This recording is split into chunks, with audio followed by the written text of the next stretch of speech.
Welcome, everybody, to another episode of the show. Today, I'm continuing on my series on dental partnerships. A lot of you may be in a dental partnership. A lot of you may be considering joining a dental partnership. And partnerships form for different reasons. And what I want to focus on today are what are the three key elements I have found in working with dentists over the past 15 years that lead to a successful, healthy, harmonious dental partnership. This is highly relevant because I think as cost structures go up in dental practices, reimbursement levels are not going up at the same rate.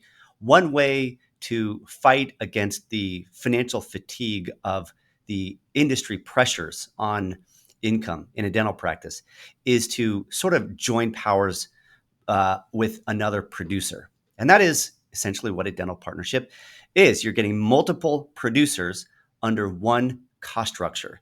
And there are absolutely economic benefits to doing that. And a well-run, well-organized, happy partnership, business marriage between 2 or 3 dentists is a great way to maximize take-home profits and build personal wealth. And if you sort of expanded up the line, more profit and more partners, more profits, theoretically, the profits as a percent of revenue goes up, meaning that however much is left, how much money per producer relative to the collections. So what your profits, remember, profit is your income, is your revenue, which is your collections, less all of your overhead, labor, lab, supplies, facility, marketing, and admin. Your profit is what's left. I usually call that your operating income after operations. And the more producers you have under a common cost structure, meaning the more collections with one line of expenses, the more profit you should have per producer. Hopefully you're understanding that concept. So theoretically, you have 1,000 producers under one common cost structure. Those 1,000 producers are going to make a lot more than a single producer under a single cost structure. Now, the truth is cost structures will go up as the number of producers or the amount of production goes up. In dental, though, if we think about this economically, and I'm going a little bit to kind of a finance class, an accounting / economics class here on dental practices, you have primarily 2 main variable costs in your dental practice, meaning that these costs are variable. They go up or down with production. And that is your labs and your supplies, the 2 main variables. Now, there's a number of other small things like your merchant processing costs, your merchant terminal costs, or maybe care credit costs, or some other small items that go up or down. But by and large, your labor cost is for the most part straightforward, unless there's a certain bonus element of that that's attached to revenue. But most of your costs are fixed. Your labor cost is largely fixed. Your rent is fixed. Most of your utilities are fixed. Your phone is fixed. Maybe your accounting costs are fixed. So much of your cost structure is fixed. However, if you expand out any growth and you go from $1 million practice to a $20 million practice, well, trust me, even your fixed costs are going to go up. Your rent is going to go up because you need more space. You're going to have to hire more employees. Probably going to have to pay more in utilities, more in accounting costs, more just all around. If you go up and down your P&L, there's going to be more costs all around. So at the end of the day, all of the cost structure in a dental practice is variable. However, the true variable cost, the one that literally are one-to-one relationship with your production, that's going to be your labs and supplies. Everything else goes through a fixed period where it's largely the same, and then it will step up as you expand into a larger sort of sphere of production. And so I call those your step fixed costs. They're your fixed costs, but like stairs, periodically they will step up as you hire a new employee, as you build out another operatory, and so forth. So it may not be that if you get 2 producers with one cost structure, Do you ever feel lost in your practice finances? And how about your personal finances? Ever wonder where your hard-earned money goes and why you're not seeing the financial progress you worked so hard for? If so, listen up. As a dental CPA and financial planner, I've created our company, Practice CFO, just for you. With almost 2 decades of experience, Practice CFO integrates great CPA services like accounting and tax with customized financial planning, both business and personal. Think of it this way. Our dental-focused CPA services give us the x-rays we need to clinically plan your global finances and be effective financial planners. It's a highly customized approach we call the CFO model. Historically, having a CFO or Chief Financial Officer was an advantage of large corporations only. But today, Practice CFO gives that same advantage to private dental practice owners. As a client of Practice CFO, you'll be assigned one of our dedicated CFO advisors. You'll receive insightful financial reports each month, have regular financial review meetings, reduce taxes, grow your wealth, and feel more in charge of your numbers. Because we believe that in the competitive landscape of dental practice ownership today, you have to be an effective business owner, not just a capable clinician. Reach out to learn more at www.practicecfo.com. That your income is going to increase by twice as much. It's not going to work like that. It won't be a 1-to-1 ratio.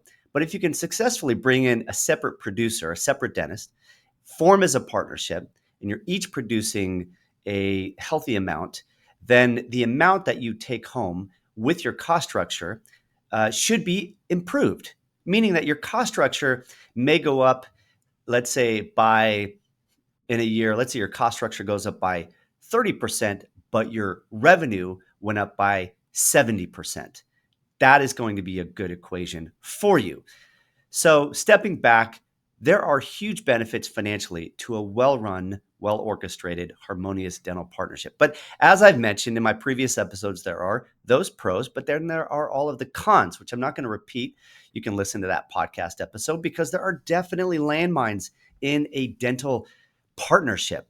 So many that most dental partnerships, I won't say most, but the rate that partnerships dissolve occurs at the same rate that they form, meaning that in the industry, there has not been an increase in dental partnerships, private dental partnerships.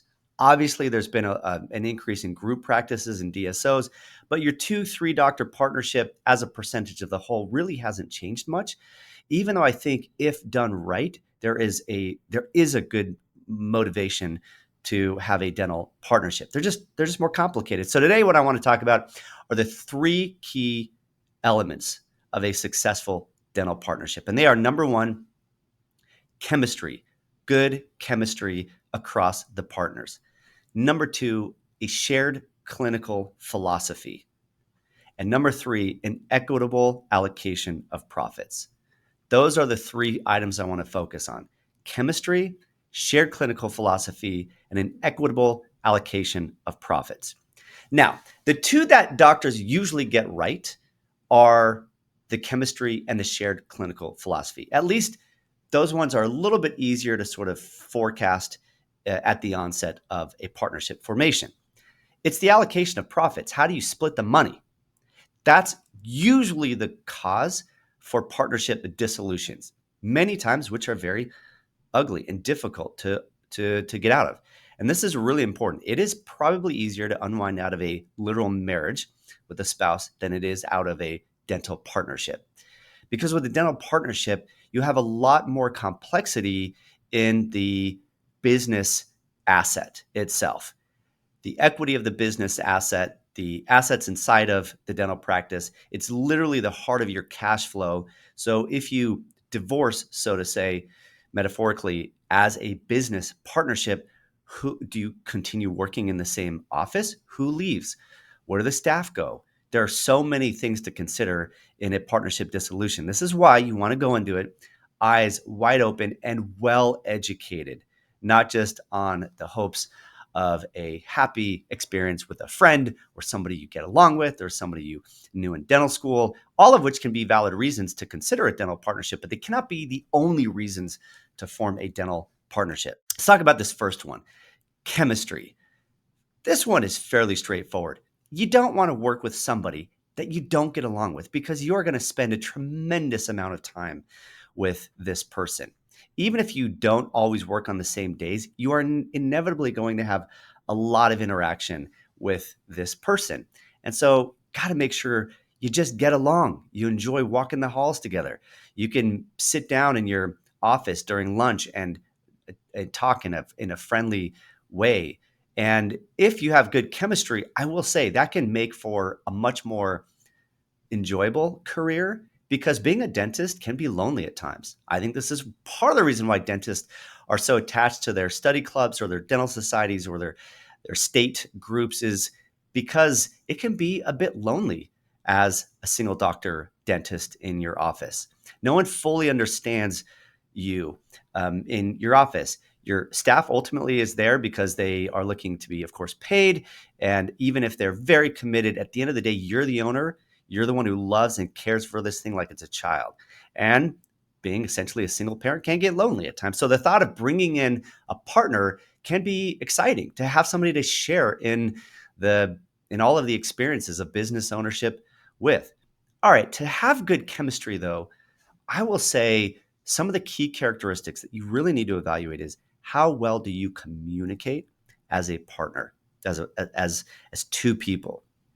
Because I think in any relationship, in business or outside of business, the most valuable characteristic of two people who have great chemistry is they know how to communicate through the difficult conversations, not the easy conversations. Those ones are easy. It's easy to share in the glory of some moment, but it's difficult to navigate through a conflict or a difference of opinion, especially when that difference of opinion has to do with your skill set as a clinician and also as really when it comes to money.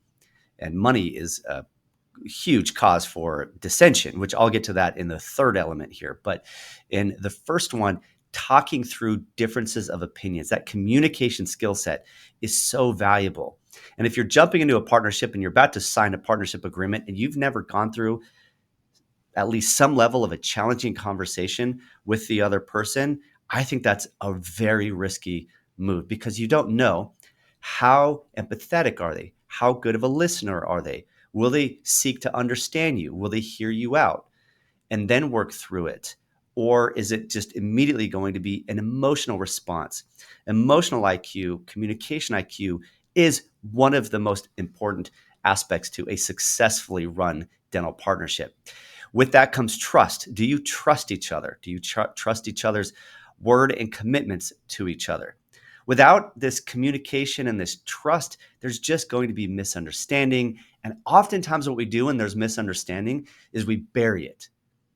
I mean, not everybody. Somebody's just going to be constantly throwing it out there, and that can be a problem too. And sometimes we bury it. But knowing how to sort of deliver it and communicate about it in that sort of middle way where you're thinking about it, you're pondering it carefully before putting it forward to your partner and then walking through that, I think is a difficult thing to do. And one of the problems is that so many dentists, especially two young dentists, will go into it with a whole lot of trust because they've had a good sort of friendship through dental school or whatever, and they don't get proper representation. Now, a couple things I think two things that will help have good chemistry. Number one is in the beginning, at the onset, is to make sure that you have a good attorney and accountant help you both together.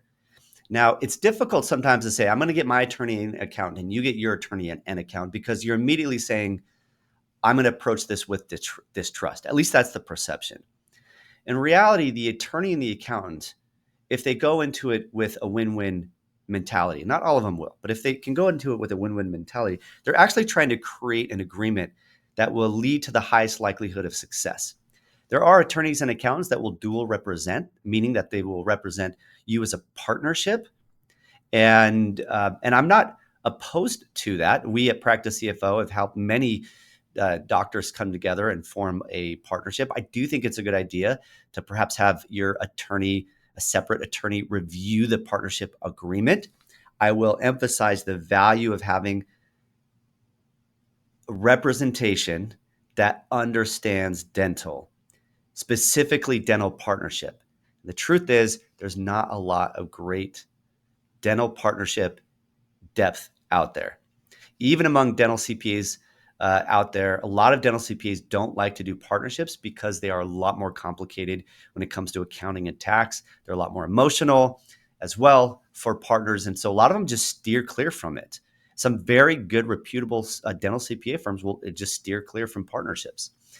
And we at Practice CFO, we do partnerships. That was a deliberate decision. So we have sort of a clinical process around helping partnerships form. And then, of course, doing the accounting and tax and profit distribution reports after the partnership is formed. So go into it, get good representation. I really like the idea of everyone being in the same room, whiteboarding it, and trying to come to what feels like a very compatible win-win approach. That's my first one of my first key comments here. The second one is after that, that's at the onset. After that, as you go, I highly recommend having quarterly or semi-annual or even monthly, what I call companionship inventory moments, where you come together and you take inventory of your partnership, of your relationship. And you can have a standard agenda on that. For example, what's going well, what's not going well, what's on your mind, and what are some of the areas that we can focus on the quarter going forward. But doing that and always sitting down with a really sort of mind to be open and understanding is one of the most, I think, productive activities you can do as a dental partnership. All right, that's going to wrap up the chemistry discussion. Let's go on to number 2, shared clinical philosophy. You are team members together. And just like you wouldn't want to join a tennis doubles or a pickleball doubles or any other group, if you're really into a competitive experience, you're going to want somebody that you believe in their clinical skill set. Because if not, it could hold the practice back. It could lead to liability exposure as well. And so having an alignment or a belief in each other's clinical skill set and also philosophy, not just how good are you, but when do you believe it's right to do a dental implant or a crown versus a filling or an inlay or an onlay? And there's different philosophies or levels of, I'll say, assertiveness in case presentation and case acceptance that different doctors will have. And make sure you have a shared approach on that. If you don't, what's going to happen is you will start to feel some lack of respect or some resentment for your partner in the practice. And that will come out either in you just not wanting to talk about it and then it sort of festers. Staff will feel it when staff are like children in a marriage. They will sense immediately when there's discontent in that relationship. They know it. Even if you go behind closed doors and you talk about the issues, if you don't resolve those issues, it's going to be felt. And whenever there's discontent or contention inside of the practice among the team, you will not operate at your highest level. You just won't. And that will affect, I believe, your reputation with your team. And this could affect your reputation with your clients as well. So if there is a breakdown in clinical effectiveness and there are unnecessary redos that are resulting or lawsuits that could emerge, malpractice lawsuits, reputation is your number one asset. Keep that in mind.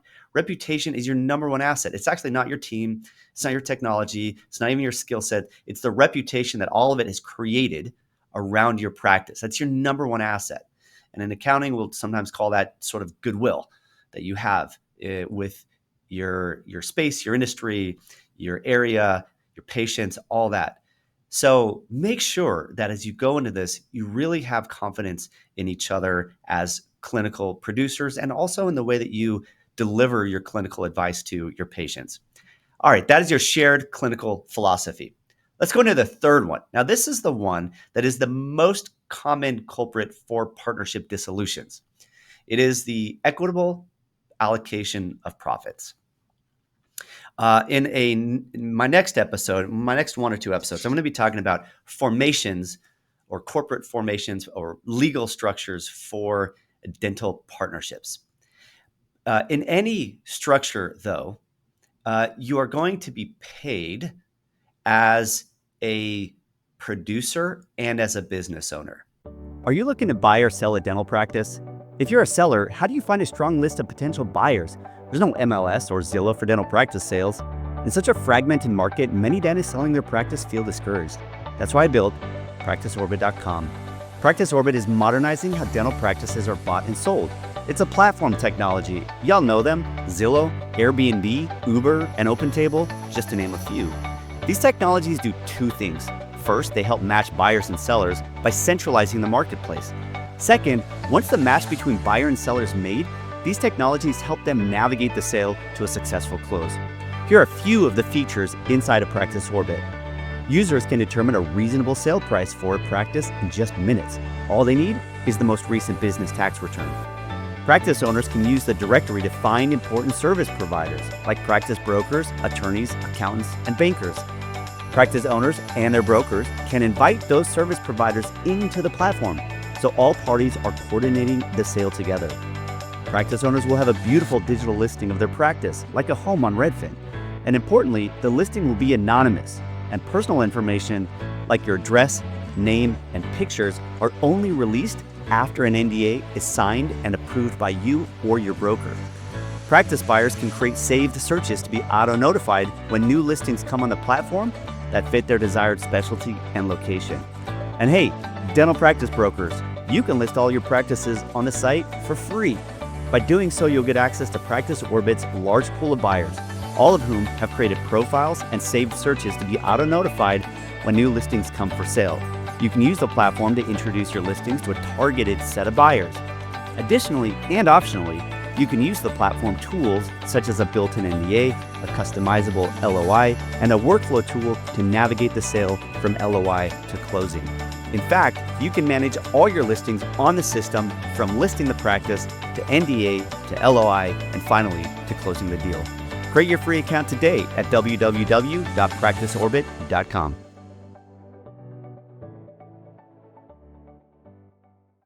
And this is key.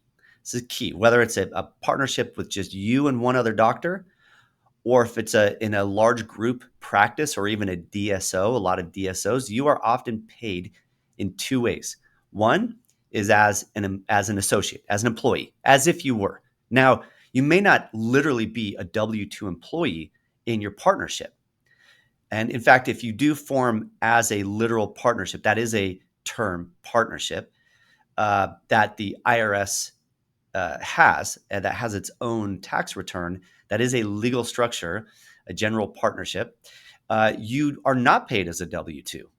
You are paid, there's one of two ways that you're paid. One is called a guaranteed payment, which is sort of like a W-2. You're paid something that's based on almost like an employment agreement. And then you're paid profits, what's left after paying all of the expenses and after paying you, the dentist, as an associate through what I call these guaranteed payments. And whatever's left, that's your profit allocation. That's what you get for being a business owner. So if your dental partnership does $3 million a year and you pay, each dentist gets paid $500,000, we'll say, for the year. That's $1 million. $2 million is left. And that $500,000 each, that's based on your production. And so let's say you're paid a third of your production, or let's say you're paid a third of your production. These numbers probably aren't totally aligning with what it would be, but just follow the math. And you're each paid $500,000 for your sort of production pay. Then you're left with $2 million, $3 million left the $500,000 each. You're left with $2 million. And then let's say that your labor, lab, supplies, facility, marketing, and overhead is $1.5 million. And you're left with $500,000 as profit. How do you distribute that $500,000? Is it equally? Is it based on your equity? Is it based in any other way? Well, let's say it's equally. Then you each take $200,000, and therefore you're each paid $500,000 in sort of guaranteed payments as a producer, and $250,000 as profit distributions as a business owner, totaling $750,000.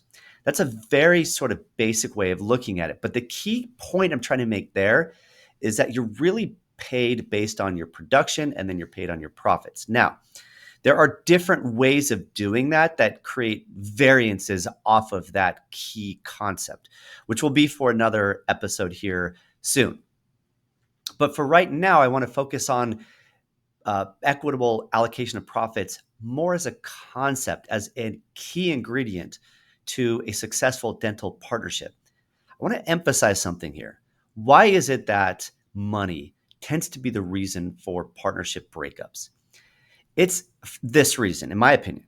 It's because we all have a very unique, or we all have a very nuanced view of our contribution of input to the value in that dental practice relative to the input of our partner. In other words, we're always going to view our input differently than the other person views our input. And we're going to see the other person's input differently than the way they see their own input. And what I mean by input is production and contribution and morale and reputation and all of that that makes for a healthy run dental practice. What are you putting into it as a business owner and as a producer? And as a business, you're not just doing the clinical. There's marketing, there's business administration, there's motivating your team, there's dealing with HR issues, there's dealing with all of those aspects of a partnership. There's the reputation you create with your patients, all of that. And it's not easy to come up with a structure where you feel like you're both putting in time, effort, skill, etc., in a way that's commensurate with what you're getting out of it. Generally speaking, there's some misalignment there. And if that misalignment of perceived input relative to perceived output is reasonable, then usually it's okay. And you think big picture and you move through whatever those slight differences are. If that perceived inequitability between input and output, your input versus the output you get back out of it, if there feels like that is too large of an inequitable equation or result, there's too big of a gap, then conflict will arise. And then how do you work through that conflict? Going back to chemistry. And the profit allocation, what happens is dentists will form a partnership. They may have an attorney sort of come up with the partnership agreement. And in the partnership agreement, which is a legal document, it will state how profits are to be allocated between the two. And it'll have some formula in there. Usually it's just a narrative. Sometimes there will be a table sort of visualizing what it would look like, and with maybe even some sample numbers. But then what happens is you form the partnership and the attorney leaves. The attorney's gone. And you hire an accountant. The accountant comes in and is supposed to help you roll out that methodology of allocating profits. And oftentimes the accountant doesn't really understand the dynamics of dental economics and dental P&Ls. And they attempt to roll something out, but it's not consistent with the partnership agreement. In fact, it's extremely rare. I find when a new dental partnership comes to us that we find the way that they've been allocating profits is consistent with the partnership agreement, which is a bit scary because that could lead to a lawsuit between the partners. That could go back for a period of time. That one partner finds out, they get representation, they find out that they weren't paid in a way that was consistent with the partnership agreement. Maybe they were underpaid by $30,000, $50,000, $60,000 a year, and they want to get that back over the past 10 years, whatever.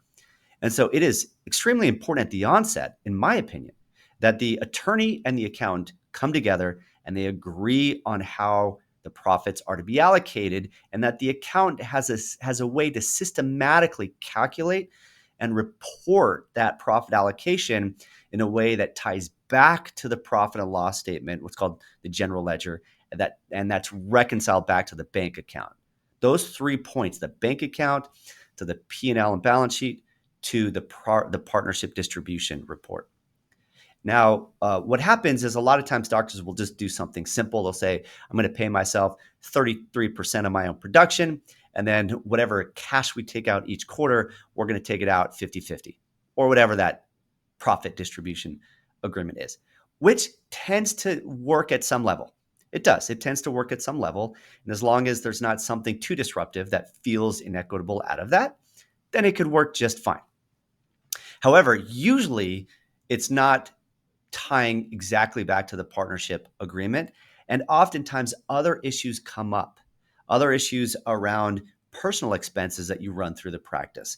What if one person is funding the 401k and the other one isn't? Who pays for the staff 401k costs?